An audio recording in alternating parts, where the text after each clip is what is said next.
How do you eat intuitively when you have a certain schedule where you're kind of allowed to eat? Yeah, well, this is how you handle it. And this is a great question I get all the time. What you do is you always have food with you, and you make this conscious decision in your head. I know that if I can't eat according to exact intuitive eating rhythms, I'm going to have to make a compromise, and this is how I'm going to do it. I'm always going to have something in my pocket that I can eat really quickly, like turn around, no one will even notice. I can just shove some food in my mouth to make hunger calm down, because I do not want to get hangry.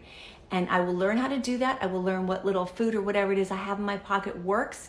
And I know if you're a teacher or if you're an ICU nurse, I mean, that's the toughest one, because you can't have food around at all. That's tough. And you gotta work around it. But I will tell you that when you get in a rhythm with your patterns, these patterns tend to evolve to fit what your life is. But in the beginning, let's say you're a teacher and you don't eat until noon, and you get really hungry at 11.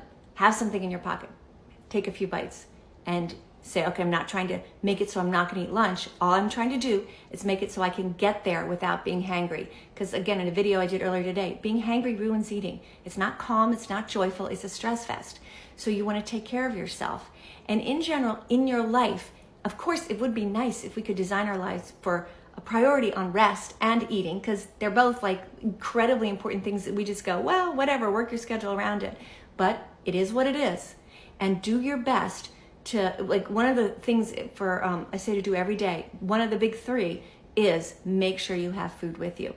Another great thing this does is that when you're somewhere and you're eating and you're not quite sure if you've had enough or whatever, you say to yourself, well, I don't have to eat preventatively here in case, if I'm worried I'm going to be hungry, because I've got food with me.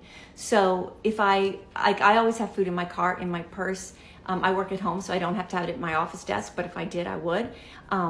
It just leaves you free to respond in truth to your hunger. Like, there's no preventative eating, there's no worried eating. It's just that you have a little thing that you like in your purse or in your pocket, and that is what you will have to tide you over. And if you're saying, yeah, but if I get really hungry, a little bar isn't going to do it. I understand that. I'm not saying a little bar should do it, but it'll calm it down enough for most people so that you can make it to when you actually can eat.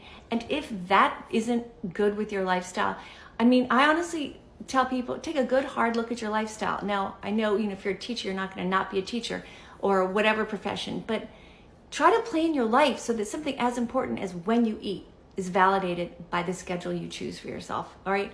But yeah, you can do this. And if you have little kids, I had little kids when I did this, you can work it out 100%.